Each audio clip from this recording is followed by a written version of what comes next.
When you hurt the center of your body, you know, the middle back, the lower back, there is what I like to call a mental callus that you have to create. It is a challenge, to say the least. Oh, but you know, good days and bad, deal with it. Whew. Sometimes you wake up and you feel like you've been in a car wreck, and the best way to handle that is to get up and do something about it and be productive with that. There is a toughness to build that thick-skinnedness about yourself. It's an absolute here under my roof. It's an absolute. I got to do it. It's the inherent disdain for the condition. I don't like the condition. Therefore, I fight the condition with all I have. You know, you fight through the pain, you work through the pain, and at the end of the day, you realize that it was a fleeting thing. The day gets better, therefore the week gets better, therefore the month gets better. So with each positive step, what you put out, you get back. Fantastic. It was fantastic. I think that anybody that runs across me in person, especially if you're expecting a standoffish,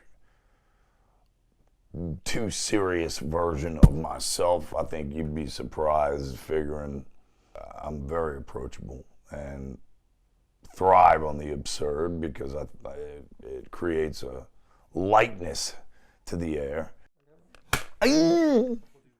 I've been approached by people where, you know, they want to perhaps bring out the worst in me, so it's easy that those people are easy to deal with because all you do is kill them with kindness, and they kind of feel stupid, first of all, for even maybe picking a fight with me to begin with, and then by the end of the night, we're normally cracking jokes. So, you know, perception is one thing, reality is a whole different animal with the kid. With Housecore Records, you know, as long as you deliver the product, I don't care if you turn around the very next day, sign another contract with somebody else, and go do another record with someone else. Have that freedom. One record at a time, have the freedom, just deliver for us. No problem. I'm not gonna hold anybody back. I'm not gonna give you a contract that's this thick. Ain't gonna happen with Housecore. Not gonna happen at all. I'm not gonna imprison anyone. All I wanna do is help perpetuate a band, I guess, you know? Facilitate them and perpetuate them. He catches. I'm gonna tell him to play that catch. Hey, Blue, you end that right there before that break with a catch on the cymbal. We'll get him in right after that catch. Just, and you know what? Get ready to roll. Artistic value for a band, that's all on them. You know, if I like the music, whatever comes with it, let it be. You know, that's their vision, you know. My vision is to make sure it sounds the way it's supposed to sound and everybody's happy on that end.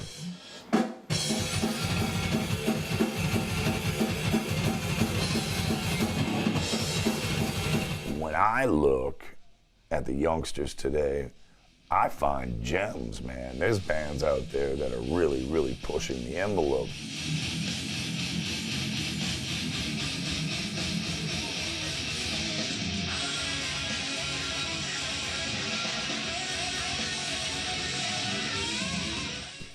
And that drives me, man. That's passion, always searching out new music. Yeah, I'm looking for the kids that are thinking a little deeper, thinking a little more extreme, because they still, you know what, in essence, they keep me young.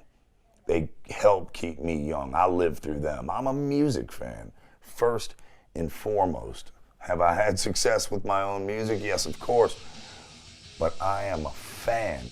I am a big, giant, friggin' nerdy fan. So, you know, that's all there is to it.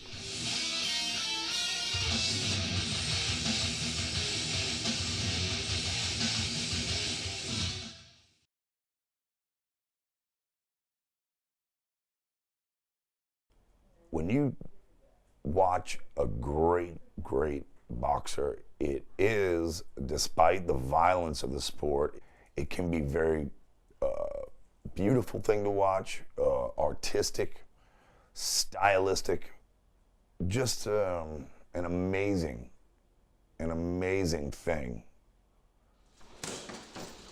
The coordination, the feet, the hands, the head, the shoulders, the hips, the angles. It's an act of discipline, if you will. It's hard to do. Back in the 80s, when I was playing clubs, it kind of reminds me of the fighter that was perhaps in the amateurs, fighting in small halls, in front of less people. Practicing in a practice room is like working out in the gym. You're working out all your kinks, you're working out game plans, you're creating a set list, you're creating your own style whilst in the gym. Then when you get signed, it's like a amateur fighter turning pro for the first time. You're in front of bigger audiences, the lights are brighter, the pressure's on a little bit more.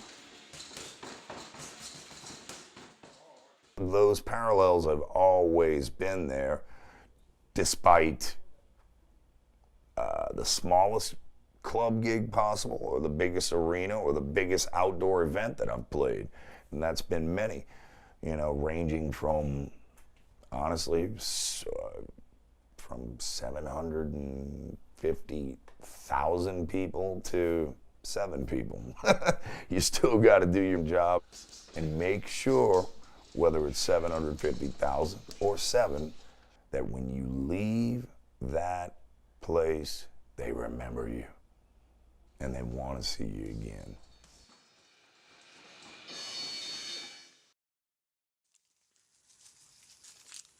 She's gone. I love living out here because of the solitude, the quietness.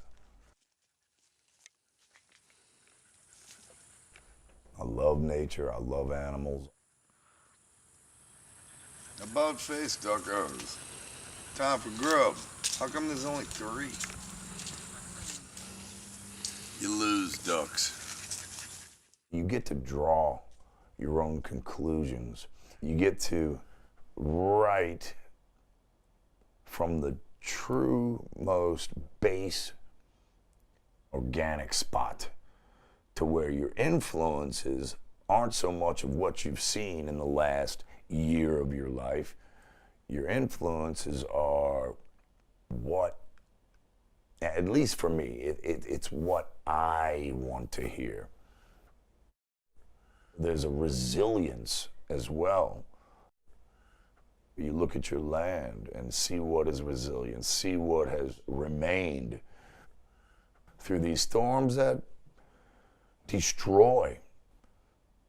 Nature's gonna do what it's gonna do, but it hasn't stepped on us and squashed us yet.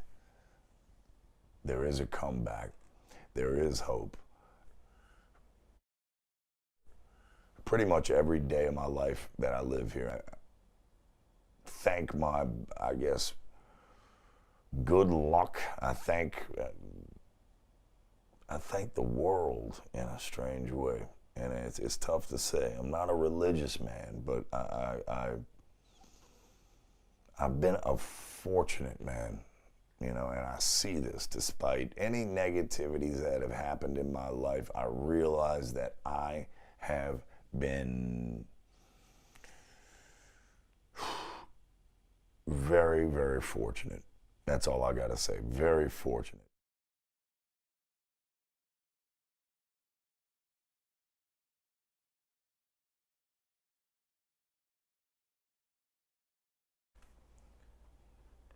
And my beard. All right, so we good?